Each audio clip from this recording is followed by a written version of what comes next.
Hi guys, this is शक्ति from conceptual. तो guys, मुझे अक्सर ये चीज सुनने को मिलती है कि शक्ति भाई, हम पैसा जहां पे लगाते हैं वहां पे पैसा जो है नहीं बन पाता, या फिर हमारी इन्वेस्टमेंट जो है, या फिर हमारा पोर्टफोलियो जो है उस तरह के रिटर्न नहीं दे रहा जिस तरह के रिटर्न हमें रिपोर्ट्स में नजर आते हैं। रिपोर्ट्स में कौन सी रिपोर्ट्स की बात कर रहा हूं? मैं बात करूंगा उन रिपोर्ट्स की जहां पे दिखाया जाता है कि भैया एक साल के अंदर किसी पर्टिकुलर म्यूचुअल फंड ने 50% का रिटर्न दे दिया, या फिर 3 साल के अंदर मार्केट ने उन्होंने एवरेज 28% का रिटर्न दे दिया, या फिर 3 साल पहले किसी ने मार्केट के अंदर 1 लाख रुपए लगाया तो आज उसका पैसा जो है बढ़ के वो 2.5 लाख हो चुका है। या फिर हम काफी सारी यूट्यूब पे वीडियोस देखते हैं, उसके अंदर बताया जाता है कि भैया यहाँ पे देखो, ये पोर्टफोलियो है मेरा, यहाँ पे मैंने इस फंड में इतना इतना पैसा लगाया था, आज इन सभी फंड के जो रिटर्न है वो ताबड़तोड़ है, और यहाँ पे मेरा 5 लाख रुपए लगाया हुआ 50 लाख रुपए बन चुका है। तो इस तरह की बहुत सारी चीजें होती है मेरा भाई, बहुत सारी स्टोरीज आप लोगों ने भी सुन रखी होगी। जैसे कि आपके किसी अंकल ने कभी आपको बताया होगा कि भैया मैंने किसी अच्छे टाइम पे एक पर्टिकुलर आईपीओ के अंदर पैसा लगाया था, और उस आईपीओ में मैंने 5,000 रुपए लगाए थे, आज वो 5,000 रुपए लगाए हुए वो मेरे 50 लाख बन चुके हैं। तो भाई बहुत बार ऐसी स्टोरीज मैंने खुद सुन रखी है, पर्सनली सुन रखी है। किसी ने अच्छे टाइम पे रिलायंस के आईपीओ में पैसा लगाया, वो जो पैसा लगाया हुआ है जो है आज इतने मल्टीपल रिटर्न दे रहा है, किसी के 5,000 रुपए लगाए वो 50 लाख बन चुके हैं। कोई कहता है कि मैंने यहाँ पे ये पर्टिकुलर स्टॉक में पैसा लगाया था, हिंदुस्तान यूनिलीवर में लगाया था, किसी की XYZ स्टॉक में लगाया, तो अब वो पैसा जो है ग्रो होके आज मेरा 1 करोड़ रुपए बन चुका है। बहुत बार ऐसी चीजें सुनने को मिलती है, पर जब हम अपना पोर्टफोलियो देखते हैं तो हमें लगता है कि भाई ये मेरा पोर्टफोलियो जो है ये इस तरह के रिटर्न क्यों नहीं दे रहा, मेरे 5,000 के 50 लाख क्यों नहीं बन रहे, या फिर पिछले 3 साल के अंदर मेरा पैसा जो है डबल क्यों नहीं हुआ। मार्केट तो दिखाती है, रिपोर्ट्स तो दिखाती है कि भैया पैसा जो है डबल हो गया, ट्रिपल हो गया। तो गाइस, बहुत सारी हम ऐसी गलतियां करते हैं जिसकी वजह से हमें उस तरह के रिटर्न्स नहीं मिल पाते जिस तरह के रिटर्न्स रिपोर्ट्स में नजर आते हैं। देखिए, काफी सारी गलतियां होती हैं। बोला जाता है, वैसे तो बोला जाता है कि भैया आप जब सैलरीड हो गए, आपने जब बिजनेस करना शुरू कर दिया, पहली तनख्वाह पहली इनकम से ही आपका पैसा जो है वो इन्वेस्टमेंट की तरफ बढ़ जाना चाहिए। हालांकि ये अलग बात है कि सैलरी के अंदर से कितना पैसा इन्वेस्ट करना चाहिए, लोग कोई बात नहीं, मैं इसके ऊपर ही बात कर लूंगा, थोड़ी सी आपको समझाऊंगा कि किस तरीके से क्या चीजें होनी चाहिए। पर हाँ, बोला जाता है कि भैया आपकी फर्स्ट सैलरी जो है आपके अकाउंट में क्रेडिट हुई तभी से आपकी इन्वेस्टमेंट जो है शुरू हो जानी चाहिए। पर उसमें कुछ लोग क्या गलती करते हैं, देखो, कुछ लोग तो सैलरी आई पर इन्वेस्टमेंट जो है डिले कर दी। मतलब कि सैलरी आते हुए 2 साल हो गए, 5 साल हो गए, 7 साल हो गए, भाई कभी म्यूचुअल फंड में पैसा लगाया, भाई कभी एफडी में पैसा डाला, भाई कहीं पे कोई स्कीम में पैसा डाला, नहीं डाला यार, हम तो बस अपना पैसा जो है मौज मस्ती करते हैं, 10 साल हुए कमाई करते हुए, पर आज तक कोई सेविंग नहीं है, कुछ भी नहीं है। तो मतलब डिलेड इन्वेस्टमेंट होती है जिसकी वजह से उनका कॉर्पस वैसा नहीं बन पाता। कॉर्पस की क्या बात करूं गाइज मैं? देखिए, मैं बात कर रहा हूँ फाइनेंशियल फ्रीडम की। मैं बात कर रहा हूं उस पोर्टफोलियो की या उस इन्वेस्टमेंट की जो आपको आज के टाइम पे इतना रिटर्न दे रही है, या फिर जो आपकी इन्वेस्टमेंट है आपको इस तरह के रिटर्न दे रही है कि आप अगर काम करते हो नहीं करते कोई फर्क नहीं पड़ता, आप फाइनेंशियली फ्री हो, आपके पास फाइनेंशियल फ्रीडम है, आपको कोई चीज लेने से पहले सोचना नहीं पड़ता। तो गाइस, आई होप आप लोग समझते होंगे फाइनेंशियल फ्रीडम ये क्या होती है। देखिए, फाइनेंशियल फ्रीडम का मतलब है stress free life,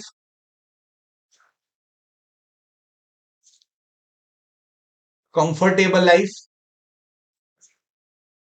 without worrying about money.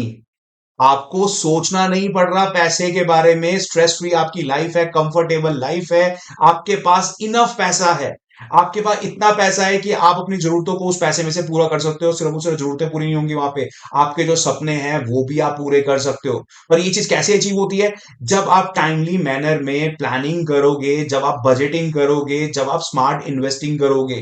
Timely manner में मतलब डिलेड इन्वेस्टमेंट नहीं होनी चाहिए। आपकी सैलरी तो आनी शुरू हो गई, आपको पैक कमाते हुए तो 10 साल हो गए, 12 साल हो गए, 15 साल हो गए, आपकी उम्र तो हो गई 40 साल, पर आज तक आपके पास कोई सेविंग ही नहीं है, तो डिलेड इन्वेस्टमेंट नहीं होनी चाहिए। तो ये स्पेशल वीडियो उन सभी ट्रेडर्स के लिए, उन सभी इन्वेस्टर्स के लिए जो अभी छोटी एज के हैं, जिनकी उम्र 20 साल 22 साल है। भाई आज ही राइट टाइम है, इन्वेस्टमेंट करना शुरू कर दो ताकि आने वाले टाइम में 20 साल बाद, 22 साल बाद, 25 साल बाद आप फाइनेंशियली फ्री हो पाओ, आपको पैसों के बारे में ना सोचना पड़े, उस टाइम पे आपको प्लानिंग ना करनी पड़े, बजटिंग ना करनी पड़े। इसीलिए प्लानिंग जो है आज से शुरू कर लो। मतलब कि उस टाइम पे प्लानिंग की मैं क्या बात करूं, जैसे आपको अगर गाड़ी लेनी है तो उस टाइम पे आपको सोचना ना पड़े, यार ये 20 लाख रुपए की गाड़ी है, 25 लाख रुपए की गाड़ी है, मैं लूं ना लूं, अभी मैं 2 साल रुक जाऊं क्या?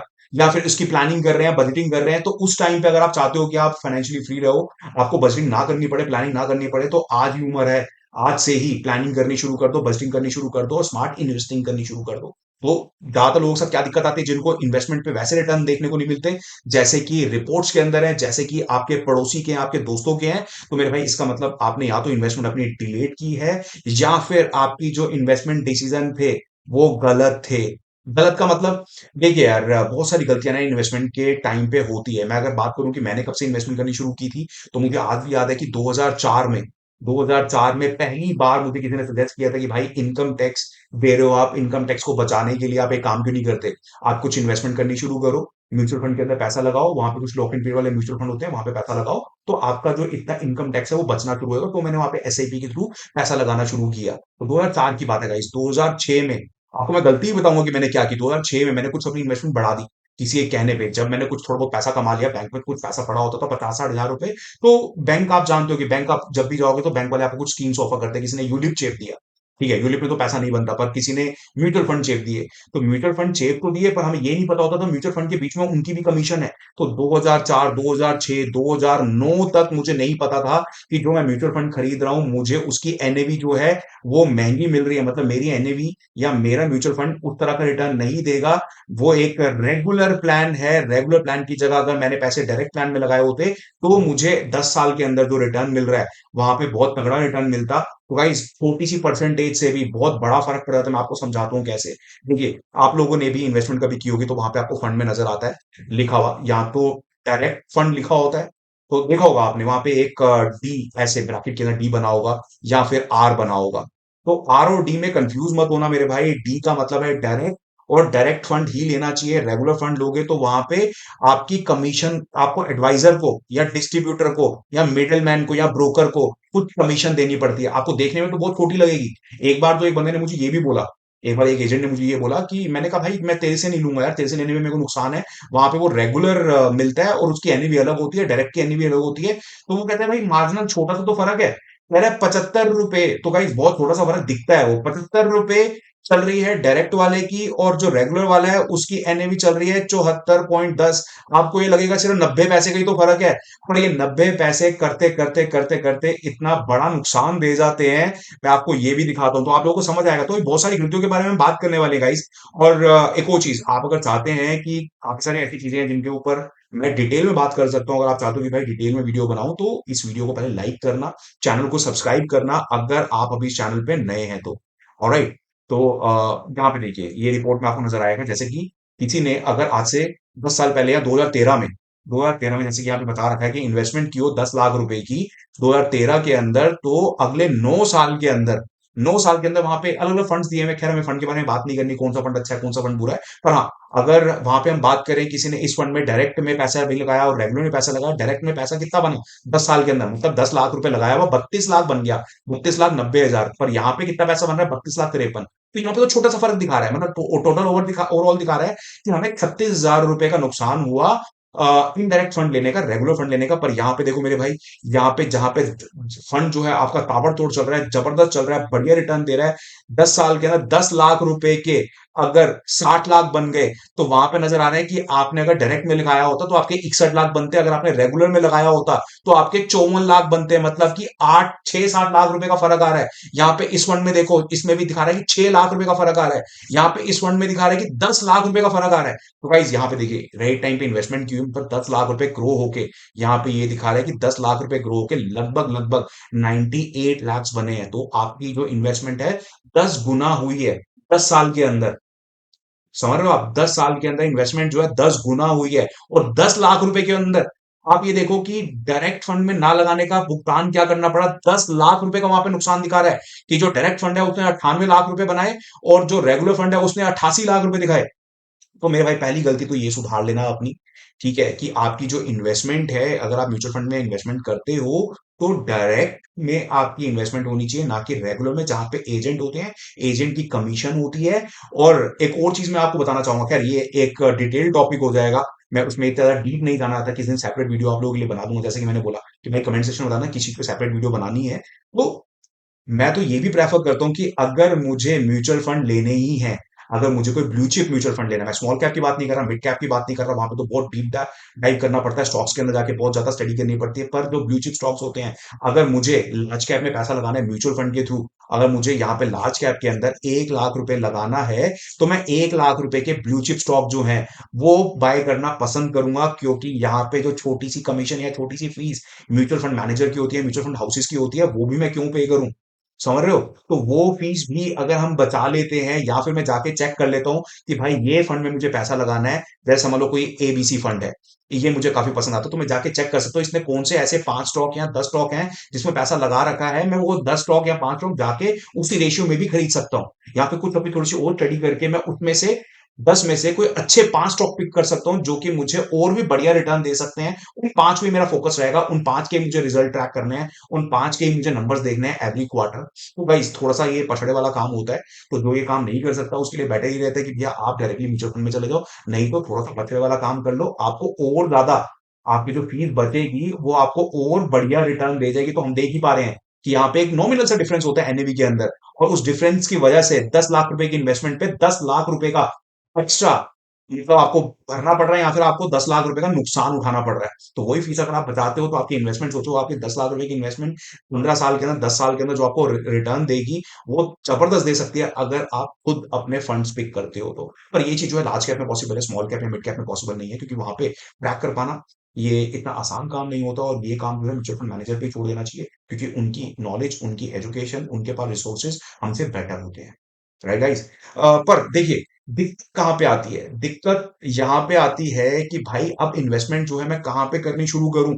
इन्वेस्टमेंट की तो इतनी सारी ऑप्शंस हैं, इन्वेस्टमेंट ऑप्शन जो है गाइस, मतलब आज के टाइम पे तो ढेरों हैं। जैसे मैंने बताया ना, किसी टाइम पे किसी ने मुझे गलत एक चीज प्लान शेयर दिया था, यूलिप शेयर दिया था, जिससे भाई इंश्योरेंस भी होती है, मुझे पता नहीं था। वो कहते थे मार्केट में आपका पैसा लगेगा, गारंटेड रिटर्न है, ये है वो है, ऐसा है वैसा है। 5 साल तक मैंने पैसा लगाया रखा, 10 साल बाद उसके मतलब मेच्योरिटी टाइम था, और मेरे को उतना पैसा भी नहीं मिला, या लगभग उतना ही पैसा मिला जितना पैसा मैंने लगाया था, कोई रिटर्न नहीं मिला। तो कई बार इन्वेस्टमेंट जो आपकी गलत जगह पे होती है। और आज के टाइम पे दिक्कत क्या है, सैलरीड पर्सन की दिक्कत क्या है, या बिजनेसमैन की दिक्कत क्या है, या फिर एक ऐसे इन्वेस्टर की जो अभी चाहे, जो अभी नया है मार्केट के अंदर, वो ढूंढता है, मतलब दोनों ही तरह के लोग हैं। कुछ नए ट्रेडर्स या इन्वेस्टर्स की अगर मैं बात करूं, इन्वेस्टर की स्पेशली, वो एक्सट्रीम सेफ्टी ढूंढते हैं कि भाई पैसा मेरा जो है मैंने बहुत मेहनत से लगाया है, बहुत मेहनत से कमाया है, वो ऐसी जगह पे लगना चाहिए कि जहां पे मेरा पैसा डूबे ना। क्योंकि हमने तो काफी सारी ऐसी स्टोरी सुनी है, किसी ने पैसा लगाया, किसी ने 50,000 रुपये लगाया, उसका 50,000 जो 25 रह गया। किसी ने स्टॉक खरीद लिए ये वाले, और उसके यहाँ लाख रुपए लगाया था, स्टॉक की वैल्यू जो है 1,000 रुपये रह गई। वो स्टॉक जो है पिट गया, वो स्टॉक जो है धराशायी हो गया, वो स्टॉक जो है पैनी में कन्वर्ट हो गया। तो ऐसी बहुत सारी स्टोरी सुन रखी होती है, लोगों ने डरे होते हैं। नए इन्वेस्टर स्पेशली वो ढूंढते हैं सेफ इन्वेस्टमेंट, वो ढूंढते हैं सेफ, मतलब एक्सट्रीम सेफ्टी ढूंढते हैं, जहां पे उनको चाहे ताबड़तोड़ रिटर्न ना मिले, पर भाई कोई सेफ सी, मतलब 5-6% वो इस तरह के एफडी वाले, गवर्नमेंट स्कीम वाले, गोल्ड वाली ऐसी इन्वेस्टमेंट ढूंढते हैं। पर क्या ऐसी इन्वेस्टमेंट, आप खुद सोचो, क्या ऐसी इन्वेस्टमेंट आपको वैसा रिटर्न दे सकती है जैसी हम स्टोरी सुनते हैं लोगों की? जैसी आपको पड़ोसी आपको आके स्टोरी सुनाता है कि भाई मेरे दादा ने तो एक अच्छे टाइम पे ये पर्टिकुलर स्टॉक के आईपीओ में पैसा लगाया था, ये पर्टिकुलर स्टॉक में 5,000 रुपये लगाए थे, आज तो वो पैसा बढ़ के इतना हो गया है कि सारे जो कजन है, सारे रिश्तेदार जो हैं उसके अंदर हिस्सा मांग रहे हैं। आज वो लगाए हुए 5,000 जो है वो बन चुके हैं भाई 1.5 करोड़ रुपए, और आज सभी उसमें से हिस्सा मांग रहे हैं कि भाई हमारा हिस्सा भी तो, 50 हमारे बनते हैं, 50 हमारे बनते हैं, 50 तुम रख लो। तो क्या आप एफडी में पैसा लगा के, एफडी में आज के टाइम पे चलो ना, 5,000 छोड़ो, 5,000 की बात नहीं कर रहा, 1 लाख रुपए, कोई 1 लाख रुपए एफडी के अंदर डालता है, तो मेरे भाई 9 साल 10 साल में जाके तो वो डबल होते हैं। ठीक है? अगर आप 20 साल तक एफडी का पैसा जो है होल्ड कर भी लोगे, एफडी में पैसा लगा भी दोगे, या किसी गवर्नमेंट स्कीम में पैसा लगा भी दोगे, तो क्या वो आपका 1 लाख जो है क्या 1 करोड़ बन जाएगा? क्या कभी बन ही नहीं सकता यार। 1 लाख जो है ज्यादा से ज्यादा आपका 2 लाख हो जाएगा, 4 लाख हो जाएगा, 8 लाख हो जाएगा, यही तो होगा। तो क्या इसके अंदर क्या आप अपनी स्टोरी क्रिएट कर सकते हो क्या? क्या इसके अंदर आपको सेटिस्फैक्टरी रिटर्न मिल रहे हैं क्या? क्या इसके अंदर आपको फाइनेंशियल फ्रीडम मिल रही है क्या? एफडी में पैसा लगा के आज अपनी अपने सैलरी में से हर महीने 20-30 हजार रुपए आरडी के अंदर डाल रहे हो, एफडी के अंदर डाल रहे हो, किसी गवर्नमेंट स्कीम के अंदर डाल रहे हो, तो क्या आपका कॉर्पस क्या इतना बड़ा हो जाएगा कि आपको आने वाले टाइम में काम करने की जरूरत भी ना पड़े? तो भाई आजकल लोगों की प्लानिंग किस तरीके से होती है, इस तरीके से होती है कि भाई राइट टाइम पे इन्वेस्टमेंट करनी शुरू कर दो, अपना ऐसा कॉर्पस बना लो अगले 20 साल के अंदर। 20 साल का मतलब ये थोड़ा लॉन्ग टर्म प्लान होता है।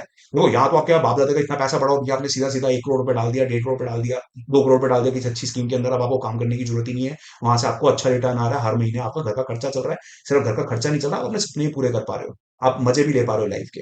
पर ऐसा अगर नहीं है तो भाई आपको 20 साल तक अच्छी जगह पे स्मार्ट इन्वेस्टिंग करनी पड़ेगी, राइट टाइम पे प्लानिंग करनी पड़ेगी, बजटिंग करनी पड़ेगी, ताकि अगले 15 से 20 साल के अंदर आपका कॉर्पस जो है वो इतना बड़ा हो जाए कि उसमें से अगर आप छोटे-छोटे पैसे बार-बार निकालते भी रहे हो, तो आपका जो इन्वेस्टमेंट है वो वहीं की वहीं खड़ी रहे। समझ लो गाइस मैं क्या कहने की कोशिश कर रहा हूँ। जैसे समझ लो किसी ने सही टाइम पे 2000 4000 से आज से 15 साल पहले 20 साल पहले इन्वेस्टमेंट करनी शुरू की होती, तो कोई बहुत बड़ी बात नहीं है कि 2-4 हजार की इन्वेस्टमेंट जो है 20 साल के अंदर 1 सीआर का उसका पोर्टफोलियो बन गया, 1 सीआर का उसका उसकी इन्वेस्टमेंट बन गई, या 1 करोड़ रुपए अब उसके पास फंड्स के अंदर पड़े हुए हैं।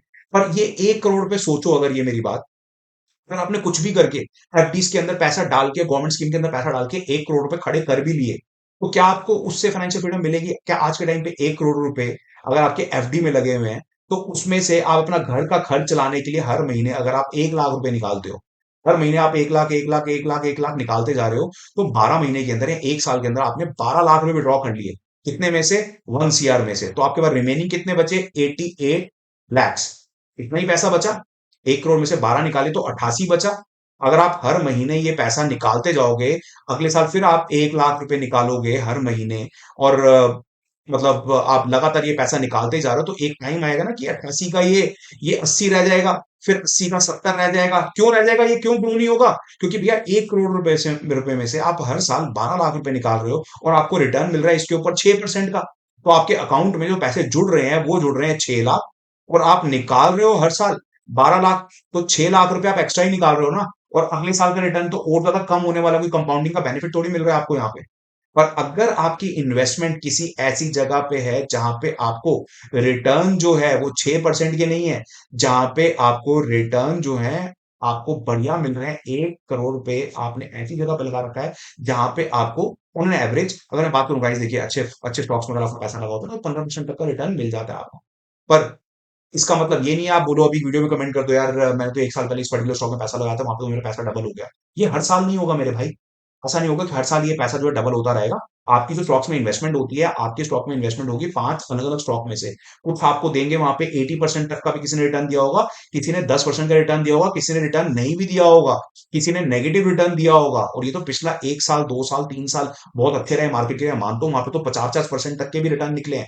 50% तक का रिटर्न जो है हर साल नहीं निकल सकता, ये चीज को एक्सेप्ट करो। पिछले अगर 10 साल की उन्होंने एवरेज देखो आप, तो मार्केट जो है 20% तक का या 18% तक का रिटर्न दे देती है, अगर आपने सही जगह पे सही टाइम पे इन्वेस्टमेंट कर रखी है तो अगर 1 सीआर मेरे सही जगह पे अच्छी जगह पे इन्वेस्टेड है जहां पे मुझे 20% तक का रिटर्न मिल रहा है, तो मेरे अकाउंट में कितने आ रहे हैं? 20 लाख रुपए मुझे आ रहे हैं, और 12 लाख मैं विड्रॉ कर रहा हूं। और ये जो 8 लाख रुपए मेरे पास एक्स्ट्रा है, तो अब मेरा यहाँ पे इन्वेस्टमेंट जो है बढ़ के इस साल 1 लाख मतलब 1 करोड़ 8 लाख की हो चुकी है। तो हर बार मैं 1 लाख रुपए अपने अकाउंट से पैसा विड्रॉ भी करता जाऊंगा, एक महीने में 1 लाख रुपए निकालता भी जा रहा हूं, तब भी हर साल जो मेरा पोर्टफोलियो है वो ग्रो कर रहा है। एक का वो कुछ टाइम बाद जाके वो 1.5 भी बन जाएगा, वो 2 भी बन जाएगा, और हर महीने में पैसे अपने अकाउंट से निकालते फिर रहा हूं। तो लोगों की आजकल कोशिश ये होती है कि आजकल भाई गवर्नमेंट जॉब में पेंशन वगैरह तो रही नहीं, तो इसीलिए अपने पोर्टफोलियो जो है इस तरीके से बनाना पड़ता है कि भाई 20 साल बाद 30 साल बाद जब भी काम करना बंद करेंगे, जब भी जॉब छूटेगी, तो उस टाइम पे अपने अकाउंट में इतना पैसा होना चाहिए कि अकाउंट में से पैसे निकालते रहो, हर महीने अपना जेब खर्चा निकालते रहो, और उसके बाद भी आपका पोर्टफोलियो जो है ग्रो करता रहे। तो वो किस जगह पे होगा? वो एफडीज के अंदर नहीं हो सकता। जैसे कि हमने समझ लिया कि एफडी में 1 लाख रुपए लगा भी लिया, तो ज्यादा से ज्यादा वो 4 लाख ही होगा 20 साल बाद। कोई वो 50 लाख नहीं होने वाला, कोई वो 1 करोड़ नहीं होने वाला। और आज के टाइम पे अगर आपने सही जगह पे 1 लाख रुपए लगा रखे हैं, तो अगर वहां पे आपको 20% 18% तक का रिटर्न मिल रहा है, तो मेरे भाई ये 1 लाख जो है ये 50 लाख भी बन सकता है किसी अच्छे टाइम पे, ये 1 करोड़ रुपए भी बन सकता है। समझो इस चीज को। अगर आपको अपनी स्टोरी क्रिएट करनी है, अगर आप भी चाहते हो कि भैया आपके एग्जांपल जो है आपके पोते सुनाए अपने दोस्तों को, तो आपको इस तरह की स्मार्ट इन्वेस्टमेंट करनी पड़ेगी। आपको राइट टाइम पे इन्वेस्टमेंट करनी शुरू करनी होगी, डिलेड इन्वेस्टमेंट नहीं होनी चाहिए। साथ ही साथ इन्वेस्टमेंट जो आपकी स्मार्ट इन्वेस्टमेंट होनी चाहिए, राइट गाइस? ओ गाइस, इसके अलावा और भी इन्वेस्टमेंट ऑप्शन है। आपको लग रहा हो यार एफडी के बारे में बात क्यों कर रहा है, एफडी के अलावा भी तो काफी सारी चीजें होती हैं। तो क्या चीजें होती हैं एफडी के अलावा? गवर्नमेंट स्कीम्स, हम जानते हैं वहां पे भी 7-8% तक का रिटर्न आता है। गोल्ड की इन्वेस्टमेंट, हाँ देखो, गोल्ड में इन्वेस्टमेंट जो है लोग करते हैं। मैं एक भाई से मिला, तो वो बता रहा था गोल्ड की इन्वेस्टमेंट के बारे में, तो अपना इन्वेस्टमेंट प्लानिंग मेरे को बता रहा था कि मैं तो इसी तरीके से करता हूँ। काफी नॉलेजेबल था वो बंदा। तो मैंने उससे पूछा, मैंने कहा गोल्ड में भी करता है? तो वो कहता है कि हाँ मैं गोल्ड में भी करता हूँ। कई बार मेरे पास कुछ कैश ऐसा होता है कि जहाँ पे मैं कैश बैंक में भी नहीं रख सकता, मतलब बैंक में डाल नहीं सकता और कैश घर पे भी नहीं रख सकता। तो अगर मेरे पास कुछ सरप्लस पड़ा हुआ है, 2-3 लाख रुपए पड़ा हुआ है, तो मैं वो 2-3 लाख रुपए गोल्ड खरीद लेता हूँ। तो कुछ लोग इस तरीके से करते हैं, कैश रखने से बेटर है कि भई आप गोल्ड ही खरीद लो, कम से कम आपको 8-9% तक का एनुअल रिटर्न तो वहाँ पे मिल रहा है। इस तरीके के भी लोग करते हैं। और आपकी जो इन्वेस्टमेंट है मेरे भाई, ऐसा नहीं है कि इन्वेस्टमेंट आपकी सारी की सारी म्यूचुअल फंड में होनी चाहिए या सारी की सारी एफडी में होनी चाहिए या एफडी में बिल्कुल भी नहीं होनी चाहिए। तो इसको डाइवर्सिफाई करना होता है। हर किसी की अलग नीड होती है, हर किसी के अलग गोल्स होते हैं, उसके अकॉर्डिंग आपकी जो इन्वेस्टमेंट है वो होनी चाहिए। और इस पे मैं एक सेपरेट वीडियो भी आप लोगों को बना दूंगा। अगर आप लोग चाहते हो तो भाई नीचे कमेंट सेक्शन में ये चीज बताना मुझे। मैं इस पे एक सेपरेट वीडियो बनाऊंगा आपको, आपके लिए, जहां पे आपको पता चलेगा आपकी नीड के हिसाब से आपका कितना पैसा जो है कहाँ पे कौन सी स्कीम में होना चाहिए, कौन सी ऑप्शन में आपकी इन्वेस्टमेंट होनी चाहिए, ताकि आपको उसका खामियाजा ना भुगतना पड़े। क्योंकि कई बार लोग ऐसी गलतियां कर देते हैं, तो गाइस ये भी गलती होती है कि सारा का सारा पैसा लाके म्यूचुअल फंड में डाल दिया। 3 साल बाद पैसे की जरूरत है, म्यूचुअल फंड जो है मार्केट पे अच्छा परफॉर्म नहीं कर रही, पैसा वहीं पे रुका हुआ है, या पैसा उतना रिटर्न नहीं दे रहा है, या फिर पैसा नुकसान दे रहा है, जो आपने इन्वेस्टमेंट है वो आपको नुकसान दे रही है, अब आपको पैसा निकालना भी है, तो 3 साल के लिए पैसे जो है वो म्यूचुअल फंड्स में नहीं डाले जाते मेरे भाई। तो इन चीजों को भी आपको समझना पड़ेगा। इसके अलावा क्या चीज होती है, देखो, इसके अलावा लोग इंडेक्स में, ईटीएफ में भी पैसा लगाते हैं, निफ्टी 50 में भी पैसा लगाते हैं। तो निफ्टी 50 बेसिकली ईटीएफ की यहाँ पे बात हो रही है। लोग जो हैं अच्छे स्टॉक्स में भी पैसा लगाते हैं, और स्टॉक्स की इन्वेस्टमेंट जो है 15% तक का रिटर्न दे जाती है। लोग जो है म्यूचुअल फंड में भी पैसा लगाते हैं, जहां पे 20% तक का रिटर्न जो है निकल आता है। पर जैसे कि मैंने पहले ही बात की कि भैया म्यूचुअल फंड ने तो पिछले साल, अगर मैं बात करूं, स्मॉल स्मॉल कैप ने कितना परसेंट रिटर्न दे दिया, 50% तक का। मिड सेलेक्ट की हम मिड की बात करें, मिड कैप की बात करें, तो वहां पे भी 50% तक का रिटर्न दे दिया। लार्ज कैप ने 30% तक का रिटर्न दे दिया। इससे पिछले साल भी रिटर्न जो है बहुत तगड़े थे। और बोला ये जा रहा है, देखा ये जा रहा है कि भैया 3 साल के अंदर तो लोगों का पैसा जो है ज्यादातर सभी फंड्स के अंदर वो डबल हुआ है, 1 लाख का 2 लाख बना है। पर ये ध्यान रखना यार, ये चीज हर बार नहीं होगी, हर साल नहीं होगी। अगले साल हो सकता है कि हमारी मार्केट जो है 10% का रिटर्न दे, 8% रिटर्न दे, 5% रिटर्न दे। तो ये भी देखने को मिल सकता है। हालांकि हमारी इकोनॉमी बहुत ज्यादा रोबस्ट है, हमारी कंट्री जो है डेवलपिंग है, हम बहुत तेजी से ग्रो कर रहे हैं, और आगे भी एक्सपेक्टेशन ये है कि मार्केट बहुत अच्छे रिटर्न देगी। पर फिर भी आपकी इन्वेस्टमेंट जो है वो सेफर होनी चाहिए कंपैरेटिवली, और आपको अपने गोल के हिसाब से अपनी इन्वेस्टमेंट को डाइवर्सिफाई करना होगा। न कि आप किसी एक कहने पे। तो दूसरी गलती अगर मैं बात करूं गाइस, जिसकी वजह से अच्छे रिटर्न नहीं मिल पाते, क्या गलती होती है वो गलती होती है कि भाई अपने फ्रेंड के कहने पे मैंने ये स्टॉक खरीद लिया था, अपने फ्रेंड के कहने पे मैंने यहाँ पे इन्वेस्टमेंट कर ली थी। तो किसी के कहने पे बाय कर लोगे, किसी के कहने पे चीजें खरीद लोगे, तो मेरे भाई उससे पैसा नहीं बनेगा। किसी ने अपने लिए क्या प्लानिंग कर रखी है आपको नहीं पता, उसके पास कितने फंड्स हैं, कहाँ कहाँ पे उसने किस तरह से डाइवर्सिफिकेशन कर रखी है। उसके पास गोल्ड भी पड़ा है, उसके पास ईटीएफ भी पड़े हैं। आपने जाके सुन लिया कि भैया मेरे दोस्त ने यहाँ पे स्मॉल कैप के अंदर पैसा लगाया है, और यहाँ पे उसका जो पोर्टफोलियो है वो जबरदस्त रिटर्न दे रहा है। उसने 1 लाख रुपए लगाया था, 1 साल के अंदर उसके 1 लाख के 1.5 लाख बन गए। तो मुझे भी यहाँ पे पैसा लगाना चाहिए मेरे भाई। मार्केट अच्छा चली, स्मॉल कैप अच्छा चले, उस साल उसने अच्छे रिटर्न आपके दोस्त को दे दिए।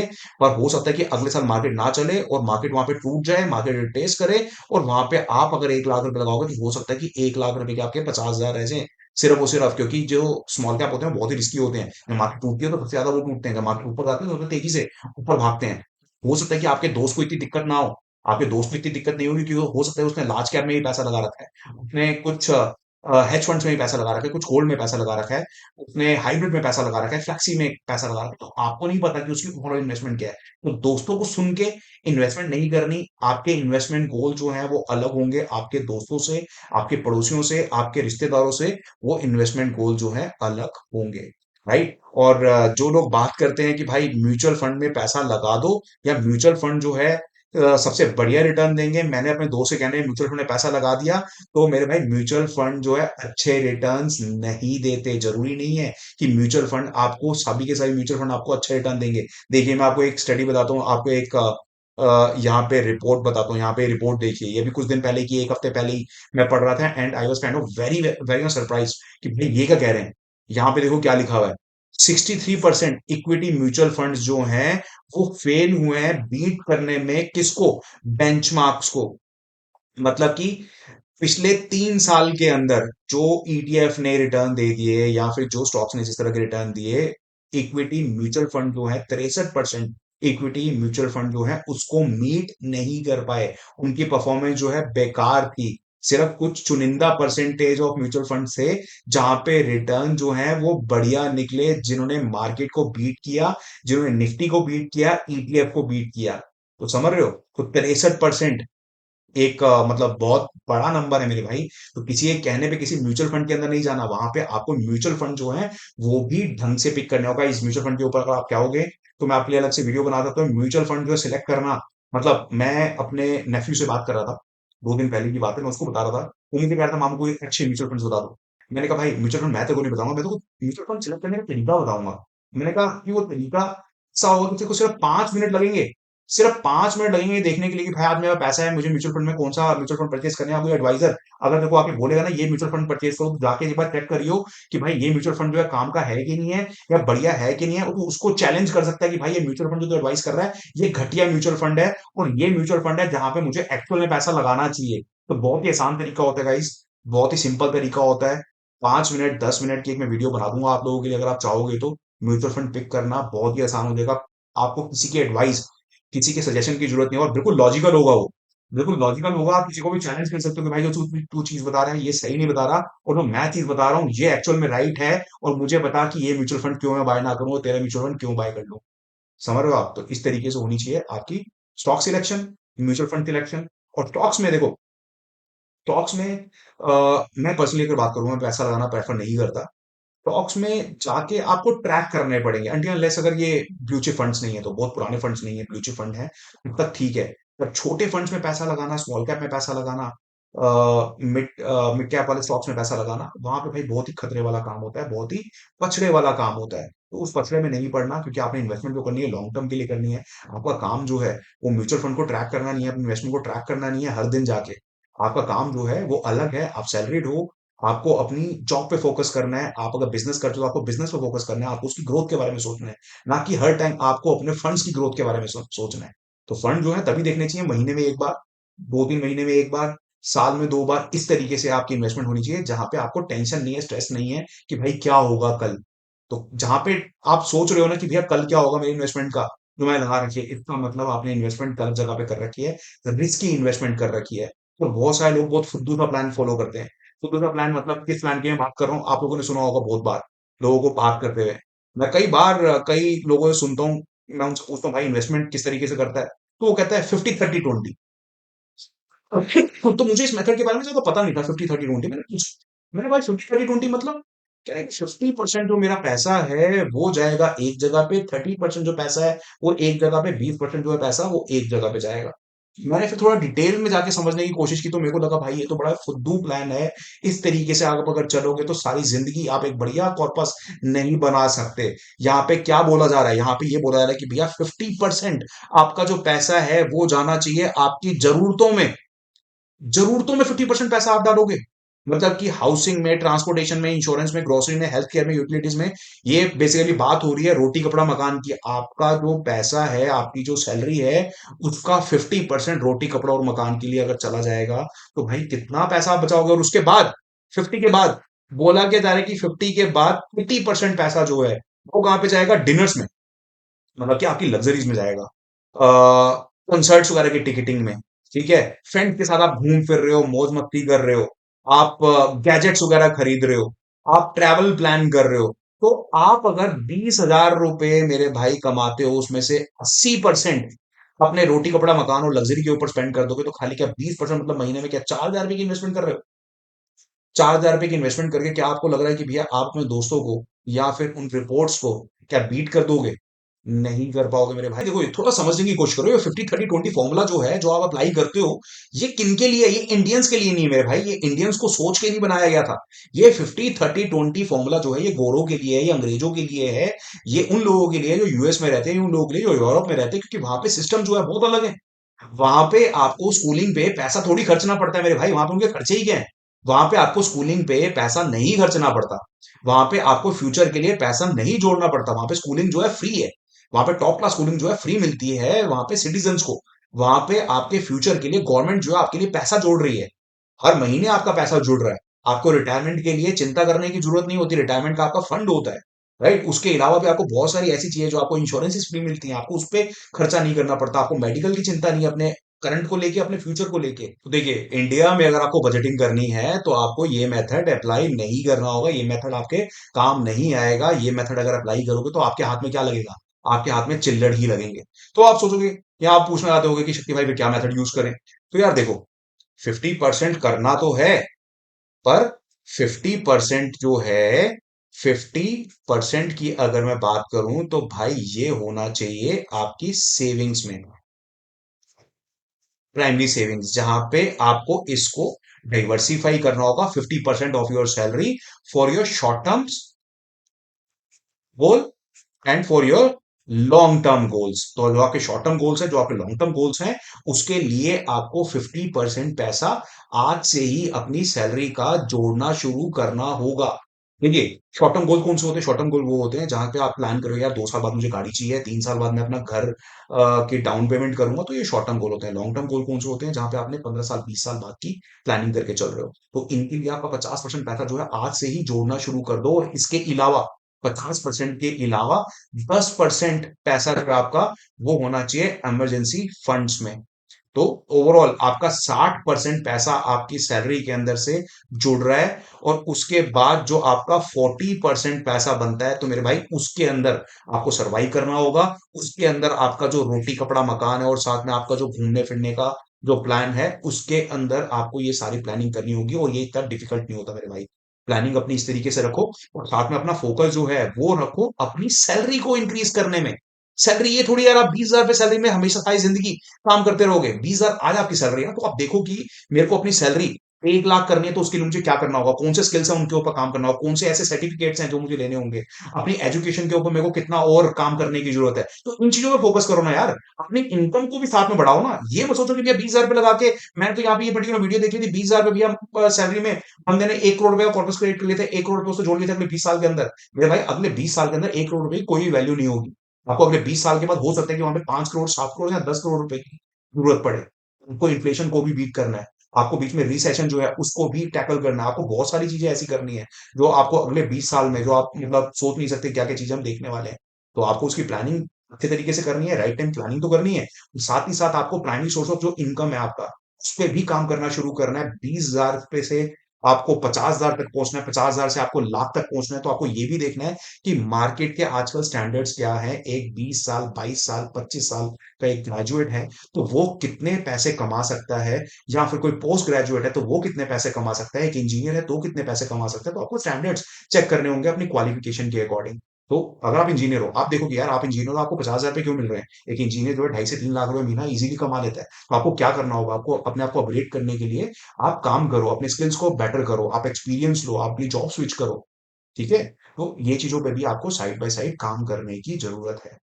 तो गाइस आइए अब एक बार आज की मार्केट के बारे में बात कर लेते हैं, क्योंकि देखिए ट्रेडिंग से भी एक ऑप्शन रहती है कि आप कुछ पैसा इन्वेस्ट कर सकते हैं। देखिए, आज के टाइम पे जो ट्रेडर है ना, वो ट्रेडर इन्वेस्टर भी है, और जो इन्वेस्टर है वो ट्रेडिंग भी करता है। जैसे मान लो कि अगर आपके अकाउंट में 1 लाख रुपए है और आप एक अच्छे ट्रेडर हो और अच्छा पैसा मार्केट से निकाल लेते हो, अच्छा पैसा मतलब आपने 30% का रिटर्न जनरेट कर लिया, 1 लाख रुपए 30,000 रुपए कमा लिए, या 40,000 रुपए कमा लिए। या कुछ ट्रेडर जो है 1 लाख रुपए के, वो हो सकता है कि वो 1 लाख भी बना ले, या फिर कोई अगर नया ट्रेडर है तो 1 लाख रुपए अपने अकाउंट में डालता है, तो हो सकता है इन्वेस्टमेंट करनी तो बहुत दूर की बात है, 1 लाख रुपए के वो जीरो कर दे, 1 लाख रुपए भी गवा के चला जाए मार्केट के अंदर। तो मार्केट के अंदर यहाँ पे सभी पॉसिबिलिटीज रहती है। मार्केट में पैसा बनता भी है, पैसा आता भी है, पैसा जाता भी है। पर अगर आप एक अच्छे ट्रेडर है, अगर आप एक्सपीरियंस ट्रेडर मार्केट से पैसा बना पा रहे हैं, तो वो पैसे को भी आप यूज कर सकते हो इन्वेस्टमेंट करने के लिए। अपने सेकंड सोर्स से भी आप कुछ इनकम जनरेट करके उस पैसे को यूज कर सकते हो इन्वेस्टमेंट करने के लिए। तो इस पर्टिकुलरली अगर आज की मार्केट के बारे में बात करूं, देखिए मार्केट ने आज क्या शुरुआत की, दिन की शुरुआत में मार्केट जो थी वो काफी चौपी थी। उसके बीच में भी ट्रेडिंग अपॉर्चुनिटीज निकल रही थी, जहां पे मार्केट रेजिस्ट कर रही थी, वहां से नीचे की तरफ के मूव दे रही थी। कई बार उसने नीचे की तरफ के मूव दिए। यहाँ पे 3 4 अपॉर्चुनिटीज निकली, यहाँ पे मार्केट में बिकवाली करके भी पैसा बनाने की। उसके बाद कुछ ऐसी अपॉर्चुनिटीज निकली जहां पे मार्केट ने सपोर्ट लिया।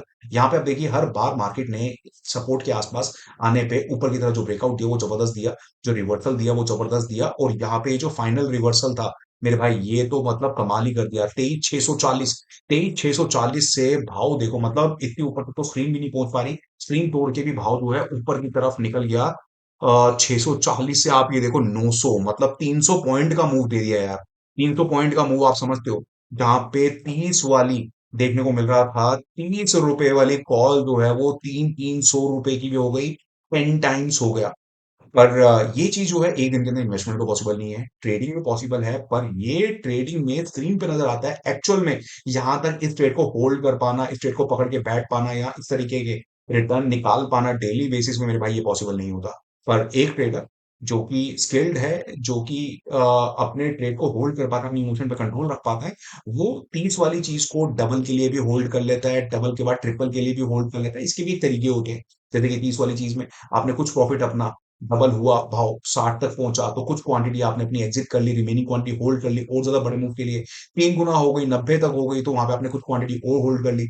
पर उसको 300 तक होल्ड कर पाना, मेरे भाई, ये बहुत ज्यादा डिफिकल्ट होता है। तो हाँ, बीच बीच में ये जो अपॉर्चुनिटीज निकलती हैं, जहां पे मूव आते हैं 50-60 पॉइंट वाले, यहाँ पे मार्केट ने रेजिस्ट किया, रेजिस्ट होने के बाद एक नीचे की तरफ का डाउन साइड, उसने एक सिग्नल दिया, साइन दिया, और उसके बाद यहाँ पे जो 50-60 पॉइंट के ये वाले जो मूव आते हैं, इनको पकड़ना आसान होता है। यहाँ पे प्रोबेबिलिटी जो है इनके चलने की भी अच्छी होती है। यहाँ पे अगर हम रिस्क रिवॉर्ड मैनेज करके स्टॉप लॉस लगाते हैं, जहां पे ट्रेड नहीं चल रहे, वहां पे छोटे एसएल लेके, छोटे लॉसेस लेके एग्जिट कर रहे हैं, और जहां पे ट्रेड कर रहे हैं वहां पे एक अच्छा सा रीजनेबल सा या बढ़िया सा प्रॉफिट लेके एग्जिट कर रहे हैं, तो यही गेम होती है। इसी तरीके से मार्केट के अंदर काम किया जाता है, इस तरीके से मार्केट में पैसा बनता है। और अगर मार्केट में पैसा बन रहा है, तो यहाँ पे ये भी एक ऑप्शन होती है कि जो आप ट्रेडिंग से पैसा कमा रहे हो, सारा का सारा पैसा अपने अकाउंट में ना रखो।